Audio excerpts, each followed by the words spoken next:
नमस्कार, मैं हूं आपका दोस्त आलोक कुमार। पहलगाम आतंकी हमले के बाद केंद्र सरकार ने और आरएसएस ने इस बात पे एक सहमति सी बन गई है, सीधे युद्ध के बजाय पाकिस्तान को अहमियत देने के बजाय आंतरिक चुनौती से निपटा जाए। आंतरिक चुनौती से निपटने के लिए आरएसएस ने 100वें साल में जाकर के जातिगत जनगणना की स्वीकृति दी है और जातिगत जनगणना की स्वीकृति के बाद कांग्रेस वर्किंग कमेटी ने बैठक करके अपनी पीठ थपथपाई है, खासकर अपने नेता की पीठ थपथपाई राहुल गांधी की, जिन्होंने आरएसएस जैसे संगठन को अपने उस प्लान पर उतरने के लिए मजबूर किया, जो बार बार जातिगत जनगणना की बात कर रहे थे और कह रहे थे कि जातियों कौन किस हालत में है उस आधार पर जातिगत जनगणना हो और तब सामाजिक न्याय की बात हो। लेकिन सीडब्ल्यूसी बैठक में आरएसएस और केंद्र सरकार की नई रणनीति को लेकर चिंता जाहिर की गई, जिसमें यह बताया गया केंद्र सरकार तो जातिगत जनगणना के राजी हो गई है, लेकिन हिंदुओं के अंदर जो आंतरिक चुनौती है, जातियों में बिखरे हिंदू समाज में, उसकी जनगणना तो कराई जाएगी, सबकी जनगणना कराई जाएगी, लेकिन लाभ जो वंचितों का लाभ है वो हिंदू की जातियों को मिलेगा। इसके लिए स्टैंड लेने के, सामाजिक न्याय का स्टैंड लेने के लिए कांग्रेस को मुखर होना पड़ेगा।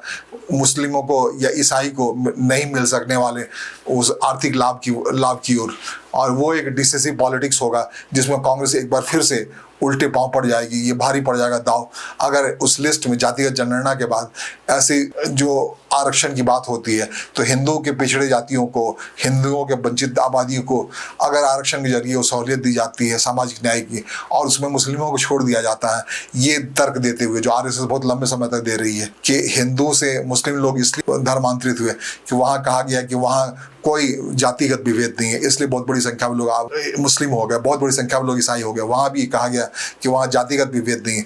अगर जातिगत विभेद नहीं के नाम पर लोग धर्मांतरित हुए हैं तो वहाँ की जातियों को अंगीकृत क्यों किया जाए?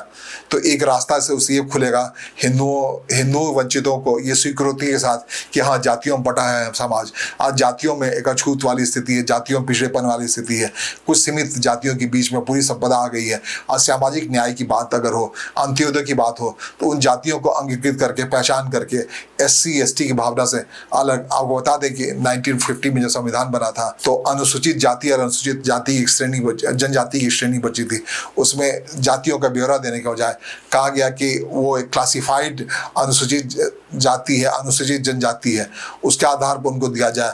तो उसमें ये बात आई थी, ये वही जातियां हैं जो हिंदुओं में है, उसमें ये बात साफ रखी गई थी। बाद के दिनों में OBC के आरक्षण की बात जब हुई, उसमें मुस्लिम जातियों के OBC को, अन्य पिछड़े वर्ग के लोगों को आरक्षण देने की बात आई।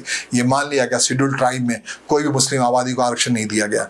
तो ये बात अब आएगी जब जातिगत जनगणना पूरी होगी 2026 में, तो स्पष्ट तौर पर भारतीय जनता पार्टी RSS इस मान्यता पर आई है, 100 साल के बाद उतरी, हाँ, भारत की जाति व्यवस्था ही इसके मूल में है और उसकी वजह से एक विभाजन रेखा है, उसको खत्म करने के बजाय उसको खत्म करने की तमाम कोशिशें नहीं हो पाई पूरी।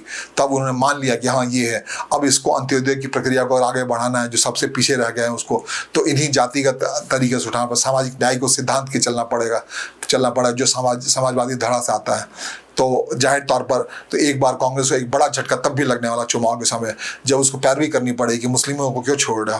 वो ऐसा वक्त होगा जिस वक्त कांग्रेस को सीधे साफ कर दिया जाएगा, हिंदुओं की पार्टी ने मुसलमान पर। इसका सीधा नुकसान 2029 के चुनाव में होगा। तो ये एक स्ट्रैटेजी है, जो एक घबराहट है। CWC की मीटिंग में इसके लिए बड़ी लंबी बहस हुई कि इसको कैसे हम लोग, आने वाले संकट को हम कैसे समझें कि हमें अगर एक भाग में अगर हिंदुओं को कट ऑफ कर दिया जाए तो इस बात को कैसे ले जाया जाए लोगों के बीच की सामाजिक न्याय के लिए। ये जातिगत जनगणना की लड़ाई जो राहुल गांधी ने जीती है, वो जीत चुनाव तक जारी रहे, 2029 तक जारी रहे, आने वाले चुनाव तक जारी रहे, बिहार चुनाव तक जारी रहे, आने वाले 5 राज्यों के चुनाव तक जारी रहे और श्रेय कांग्रेस को मिलता हो जाए। तो तात्कालिक श्रेय कांग्रेस को मिलता हुआ दिख रहा है। जैसे ही जनगणना का काम पूरा हो जाएगा, RSS की पूरी कोशिश होगी कि सिर्फ हिंदुओं की उस आबादी, जो हिंदुओं की जो बिखरी पड़ी आबादी है, तकरीबन 4000 से ज़्यादा उपजातियों में बटा पड़ा है। आज से तकरीबन 90 साल पहले जनगणना रिपोर्ट प्रकाशित हुई थी 1938 में, एंथ्रोपोलॉजी सर्वे ऑफ इंडिया के। उसमें इन तमाम जातियों की आबादी, आर्थिक स्थिति सबका जिक्र है। 1941 के उस जनगणना का जिक्र, 1931 को उस जनगणना का जिक्र है जिसमें इन जातियों को अंगीकृत करके बताया गया था। उसके बाद से फिर कोई दोबारा नहीं हुआ। उसके बाद हाँ, 2011 में मनमोहन सिंह सरकार ने किया था, लेकिन उसकी हिम्मत नहीं हुई कि इन जातियों की आर्थिक स्थिति को लेकर के वो कर पाए। तब यही स्थिति थी, उसके पीछे यही वजह थी कि कांग्रेस नहीं दिखना चाहती थी मुस्लिमों की पिछड़ी आबादी को आर्थिक लाभ पहुंचाए या उसे समग्रता में शामिल करे। वही चुनौती कांग्रेस को एक बार फिर से, जिसे CWC की मीटिंग में बड़ी गंभीरता से देखा गया और वो एक खतरे के तौर पर वहाँ पर रही कि आने वाले दिनों में कांग्रेस को, जिस दिन वो ये बात करने लगे कि आप समग्र तौर पे लो, भारत की जातियों में बांटो, उसको धर्म के आधार पर लाभान्वित देने के बजाय धर्म की सीमा को खत्म करके दिया जाए। तो आपको बता दें 1931 में मुस्लिमों के अंदर भारत में 500 उपजातियां पाई गई थी। इसी ढंग से क्रिश्चियन के अंदर 300 उपजातियां पाई गई थी। बौद्ध, जैन, सिखों के अंदर भी कोई जाति विभेद है। बाद में जाके ये हुआ कि नहीं, भारतीय समाज के अंदर दलित बौद्धों को आरक्षण मिले, जैन को, जो भारतीय उपज धर्म वाले लोग हैं उनके लोगों को, उनके पिछड़े लोगों, उनकी पिछड़ी जातियों को आरक्षण मिले। तो ये एक विभाजन रेखा अभी बाकी है, जो जातिगत जनगणना जो सामने आएगी रिपोर्ट, तो इसे झेलना पड़ेगा कांग्रेस को। राहुल गांधी जो अभी चैंपियन दिख रहे हैं, जो दिख रहा है महागठबंधन चैंपियन दिख रहा है, इंडी गठबंधन चैंपियन दिख रहा है, वो लगातार परस्यू करता रहा। उसने तेलंगाना में भी जाति का सर्वेक्षण कराया बिहार के बाद, और 2023 में बिहार का जब सर्वेक्षण आया तो ये बात का खुलासा हुआ कि दरअसल जातियों विवादित हिंदू समाज इस देश में अल्पसंख्यक हो चुका है। यही आंख खोलने वाली बात थी आरएसएस के लिए। और मुस्लिम, जिसे अल्पसंख्यक कहा जा रहा है, दरअसल एकीकृत मुस्लिम आबादी पूरे देश में ज़्यादातर प्रांतों में, खासकर उत्तर भारत के प्रांतों में, उत्तर प्रदेश हो, बिहार हो, राजस्थान हो, महाराष्ट्र हो, इन सारे राज्यों में मुस्लिमों की आबादी, अगर एकीकृत मुस्लिम आबादी सबसे बड़ी हो गई है। लेकिन उन सब के बीच में एकीकृत मुस्लिम आबादी सबसे बड़ी आबादी पश्चिम बंगाल में 26% से ज़्यादा मुस्लिम आबादी बताते हैं, जो अगले साल चुनाव में जा रहा है। तो ये सारी पॉलिसी उस आधार पर, और आरएसएस भी इसलिए इस बात के लिए तैयार हुई, उसे समझ में आया कि हिंदू इस देश में अल्पसंख्यक हो गया, जातियों में बटा, और इस बात को स्वीकार करना पड़ेगा और जातियों को लाभान्वित करके तब आगे बढ़ना पड़ेगा। बैकफुट पे आई 100 साल के बाद आरएसएस, जिसने ये इस बात को स्वीकार किया कि जाति विभेद है हिंदू समाज में और हिंदू उसकी वजह से अल्पसंख्यक हो गया है।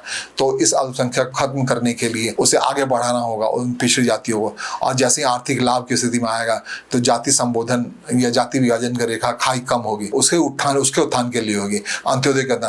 तो वो विभाजनकारी रेखा, तब कांग्रेस और इंडी गठबंधन के दलों को खुलकर बोलना पड़ेगा कि भैया आप मुसलमानों को मत छोड़ो इस आर्थिक व्यवस्था में, जो कि अभी तक लाभ मिल रहा है लगातार, जब खास करके मंडल आयोग के लागू होने के बाद मुसलमानों की बहुत सारी जातियां हैं। जैसे कि मैंने बताया 1931 के सर्वे में 500 मुसलमानों की जातियां और उपजातियां थी, जबकि हिंदुओं के अंदर 4000 से ज़्यादा जातियां और उपजाति थी। ये एक चुनौती है, अभी जातिगत जनगणना हो रही है कि इसका कैसे लेखा जोखा। अब बता रहे हैं कि 6000 से ज़्यादा जातियां उपजातियां हिंदुओं के अंदर, उसे जातिगत जनगणना में शामिल करना पड़ेगा। अगर वो लागू होता तो सज्जर रिपोर्ट के आधार पर, राजेंद्र सज्जर रिपोर्ट के आधार पर मुसलमानों को बड़ी संख्या में आरक्षण का लाभ मिलता, देना पड़ता, और ये तब कांग्रेस जो एक अपनी विभाजनकारी पॉलिटिक्स से बचना चाह रही है, कांग्रेस अलग तरीके से फंस गई होती और बिल्कुल मुस्लिमों की पार्टी बन गई होती। हाँ, ये चुनौती अब भी है राहुल गांधी के लिए, बड़ी चुनौती है, जिसे CWC की बैठक में महसूस किया गया।